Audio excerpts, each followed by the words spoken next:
Hello बच्चों, good morning. देखिए, आप लोगों को क्लास 9 के फिजिक्स में ये पहला चैप्टर तो समाप्त हो गया है। दूसरा चैप्टर का भी ये फर्स्ट पार्ट जो है force and laws of motion, chapter 2 force and laws of motion का आपको फोर्स के बारे में, इफेक्ट्स ऑफ फोर्स के बारे में, बैलेंस्ड एंड अनबैलेंस्ड फोर्सेस के बारे में समझा।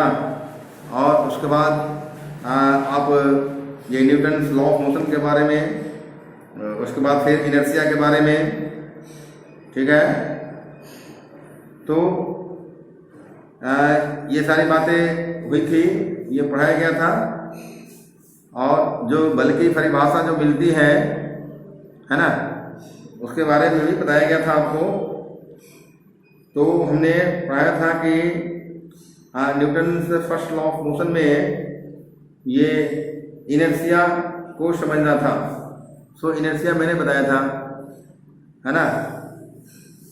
और उसके बाद फिर जो है मोमेंटम हम लोग समझे थे, संवेग को, मोमेंटम को। और तब उसके बाद अब सेकंड पार्ट शुरू होता है। लेकिन इसके पूर्व में मैंने कहा था कि एक्सरसाइज बनाइएगा। पेज नंबर 55 से शुरू होता है एक्सरसाइज आप लोग जरूर बनाएंगे। जो प्रॉब्लम होगा हमको मैसेज करेंगे, हम सॉल्व करेंगे। सेकंड पार्ट है Newton second law of motion, है ना। इसी से बल की परिभाषा मिलती है, फोर्स का फॉर्मूला बनता है ना, Newton second law of motion से। अब देखिए, Newton second law of motion यह कहता है कि when two bodies, a heavy one and a light one, एक भारी और एक हल्की, दो बड़ी, जब है ना आर एक्टेड, तो when two bodies, a heavy one and a light one are acted upon by the same force, यदि एक्शन किया दोनों पर for the same time, same समय के लिए, है ना, डिफरेंट फोर्स नहीं, डिफरेंट टाइम नहीं, सेम फोर्स, है ना, और सेम टाइम के लिए दोनों पर अगर एक्ट हुआ, है ना, the light body attains a higher velocity, तो हल्की वस्तु की वेलोसिटी बड़ी होती है, हायर होता है, ज्यादा होता है, उसका स्पीड हायर हो जाता है then the heavy body, then the heavy one, है ना। But the momentum gained by both the body is the same. दोनों बॉडी ने जो मोमेंटम गेन किया, वो मोमेंटम तो सेम होगा, है ना। वेलोसिटी डिफरेंट हो जाएगा। सेम फोर्स सेम टाइम के लिए दो बॉडी पर, एक बॉडी हल्की है, दूसरा बॉडी भारी है। पहला बॉडी हल्का है, दूसरा बॉडी भारी है। उस पर अगर एक्ट होता है सेम फोर्स सेम टाइम के लिए, तो हल्का बॉडी में का वेलोसिटी हायर होगा, है ना। भारी बॉडी का वेलोसिटी, है ना, लोअर होगा, कम होगा, समझे। लेकिन मोमेंटम दोनों का सेम होगा। दोनों बॉडी मोमेंटम गेन करेगा, तो मोमेंटम जो गेन करेगा वो सेम होगा दोनों का। The link between force and momentum is expressed in newton second law of motion, है ना। ये जो लिंक है, ये जो संबंध है, रिलेशनशिप है फोर्स और मोमेंटम का, बल और संवेग का, है ना, उसको एक्सप्रेस किया जाता है Newton second law of motion से, है ना।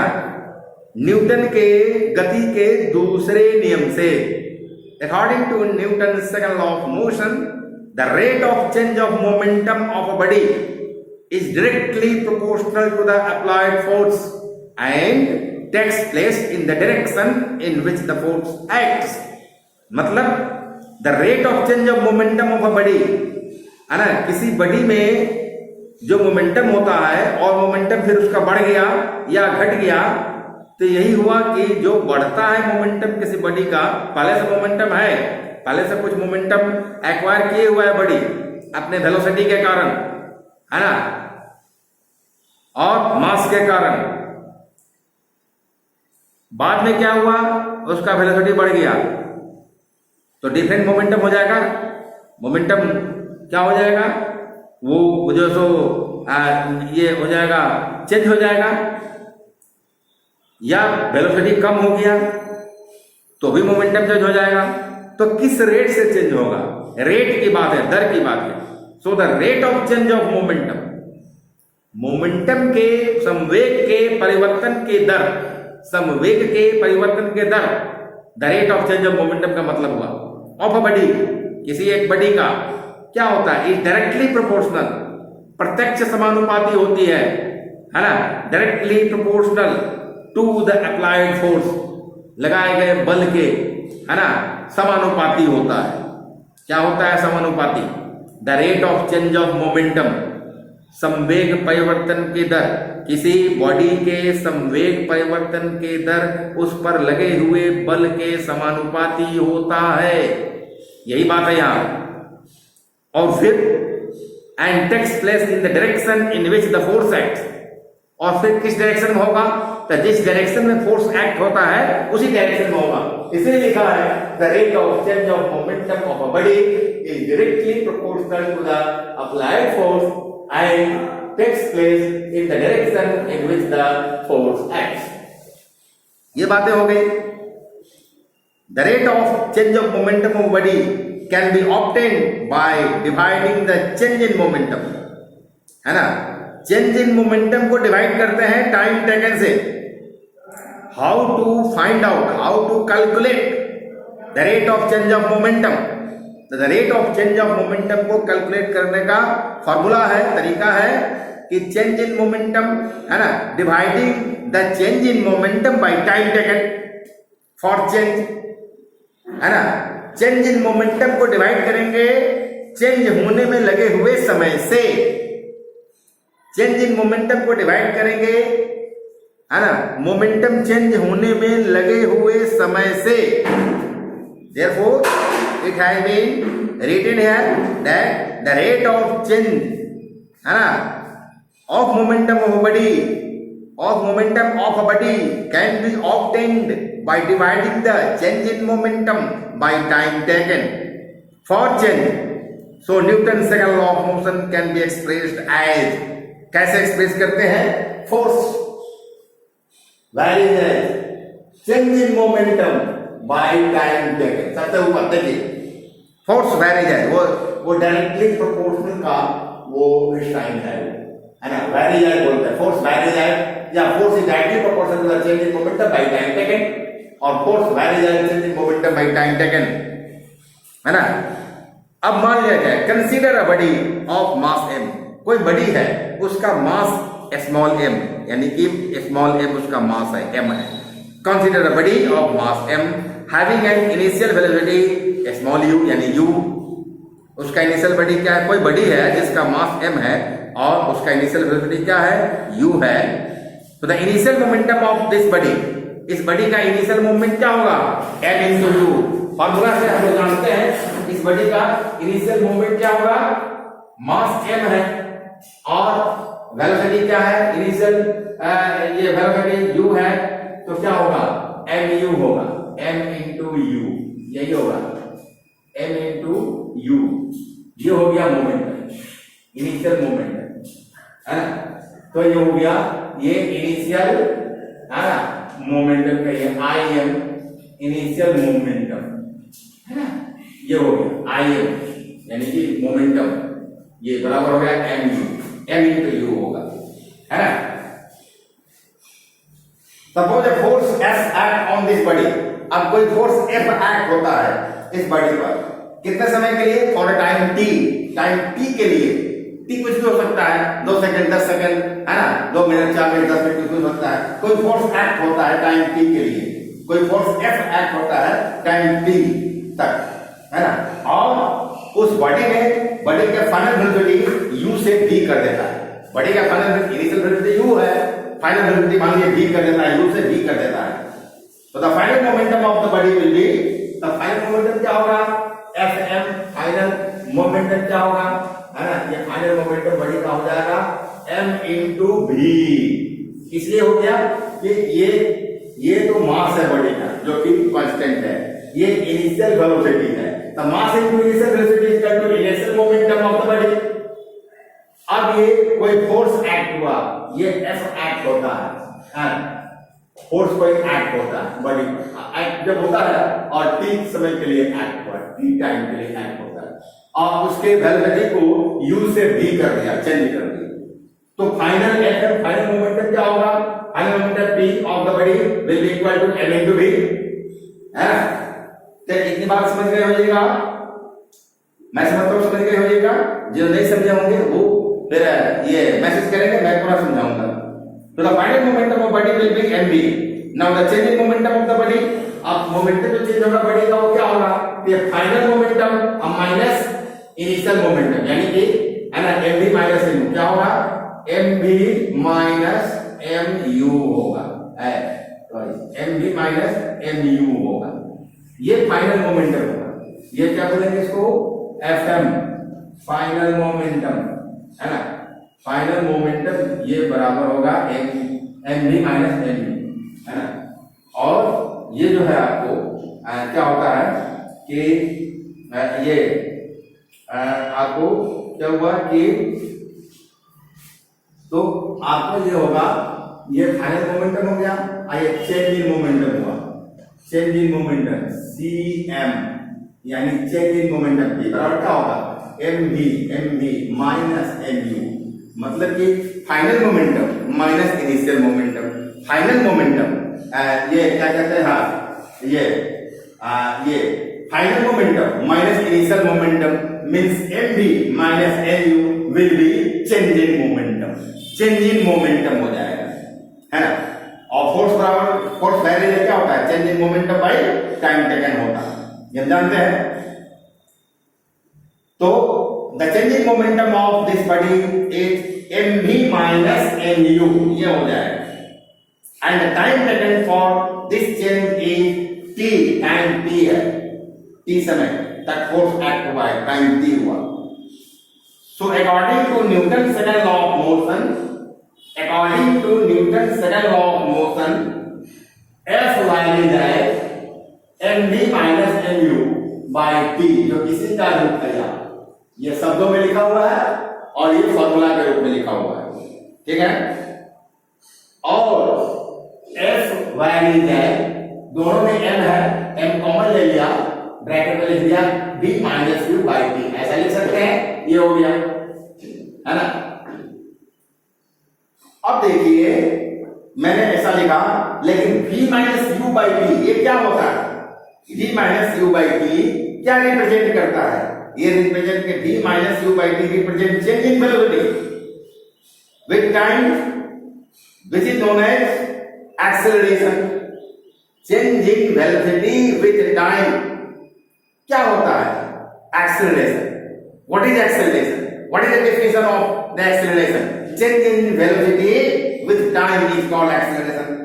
और v minus u by t होता है change in velocity with time, इसलिए v minus u by t क्या acceleration नहीं हो जाएगा? हो जाएगा, है ना? क्योंकि change in velocity with time acceleration होता है, जिसको स्मॉल a से हम डिनोट करते हैं, इसलिए हम लिख सकते हैं यहाँ इसके जगह पर ये v minus u by t ये स्मॉल a के बराबर हुआ, है ना? Change in velocity with time ये हुआ v minus u by t, ये हो गया change in velocity with time, जो बराबर हो गया a के, है ना? इसलिए इसके जगह पर हम लिख देंगे a, तो और s वैल्यू है m जो कहते हुआ, और v minus u by t के बदले में a लिख दिया, a लिख दिया a, तो s वैल्यू है और f वैल्यू है m into a। अब इसको हमको f इक्वल टू करना है, तो इसके लिए एक कांस्टेंट से मल्टीप्लाई करना पड़ेगा इक्वेशन के राइट हैंड साइड को। So f equal to k into m into a, where k is a constant लिखा हुआ है, k क्या है? कांस्टेंट है, एक नियतांक है ना? So we can write f equal to m into a, ये तो कांस्टेंट है, इसलिए f equal to m into a हम लिख सकते हैं, और force equal to mass into acceleration. अब अगर a निकालना है तो a बराबर क्या हो जाएगा? ये इधर आएगा तो f by m हो जाएगा, बटा के इधर मल्टीप्लिकेशन ये गुना में इधर भाग में चला आएगा, बटा के नीचे में हो जाएगा, तो a equal to f by m हो जाएगा, और a equal to f by m, इसीलिए ऐसा लिखा हुआ है, समझ गए? Therefore, the force acting on a body is directly proportional to the product of mass of the body, है ना? and acceleration produced, है ना, in the body by the action of force, and it acts in the direction of acceleration, है ना, और ये क्या होता है, एक्सेलरेशन के ये डायरेक्शन में होगा, है ना। तो इस तरह से हमने देखा this is another definition of Newton second law of motion. ये दूसरा डेफिनेशन है Newton second law of motion का। तो the relation which is F varies as m into a, F varies as m into a, ये जो relation है, relationship है ना, क्या है, the relation which is F varies as m into a can be turned into an equation by putting, है ना, इन a constant के, एक कांस्टेंट के को पुट करके हम इसको इक्वेशनल फॉर्म में, ये इक्वेशनल फॉर्म में नहीं है F varies as m into a, अब इक्वेशनल फॉर्म में आएगा तो कांस्टेंट से मल्टीप्लाई करेंगे इक्वेशन के राइट हैंड साइड को, तो F equal to K into m into a हो जाएगा, वेयर K ये कांस्टेंट है ना, the value of constant K in assignment is 1, इसका असाइनमेंट में वैल्यू क्या होता है, K का 1 होता है। तो यहाँ F ऑप्टेन करने के लिए, F को कैलकुलेट करने के लिए m कुछ भी हो, 10 किलो है ना, 2 मीटर पर स्क्वायर सेकंड है, तो इसको मल्टीप्लाई करेंगे तो F न्यूटन में मिल जाएगा, यहाँ 1 है, तो ये दोनों का जो प्रोडक्ट होगा उसमें 1 से मल्टीप्लाई करेंगे तो वही ना रहेगा। मान लिया 20 होता है ना, 20 न्यूटन आता है, 20 न्यूटन में 1 से मल्टीप्लाई K बराबर 1 है तो 20 ही रहेगा, इसलिए K को हटाकर हम लिख सकते हैं, so F equal to m into a, है ना। The value of constant K in assignment is 1, so the above equation becomes, ये जो इक्वेशन है ये क्या बन गया, ये बन गया F equal to m into a, यानी force equal to mass into acceleration. Therefore Newton's second law of motion gives us the relationship between force and acceleration। Force और एक्सेलरेशन के बीच में रिलेशनशिप दिखा रहा है Newton's second law of motion। When a force acts on a body, it produces acceleration, the acceleration produced maybe positive or negative, acceleration positive भी हो सकता है, acceleration negative हो सकता है, है ना, किसी बड़ी उम्मीदों के पथ पर घर से चले हम, न्यूटन के law of motion and measuring the force in terms of mass and acceleration, मास और एक्सेलरेशन के टर्म में फोर्स को मेजर करने का भी तरीका देता है Newton second law of motion. The force acting on a body can be calculated by using the formula F equal to m into a। We can also write the equation F equal to m into a, है ना, as a equal to F by m, and further we will discuss tomorrow। I think that this much is enough for all of you, and tomorrow we will discuss and you will solve all the problems, you will solve the exercise, है ना, which I have given today for homework to all of you, exercise of the first part of chapter 2 of your physics book। तो आप exercise करेंगे, homework करेंगे, जो problem आएगा उसको पूछेंगे। आज जो पढ़ाया इसमें कोई प्रॉब्लम है, कुछ नहीं समझ में आई हो बात, तो उसको भी आप मैसेज करके पूछ सकते हैं, हम पहले सॉल्व नहीं करेंगे, उसके बाद फिर फर्दर पढ़ाएंगे, है ना। तो इस तरह से आज के लिए इतना ही काफ़ी है। I think that this much is enough for all of you. Okay, thanks to all.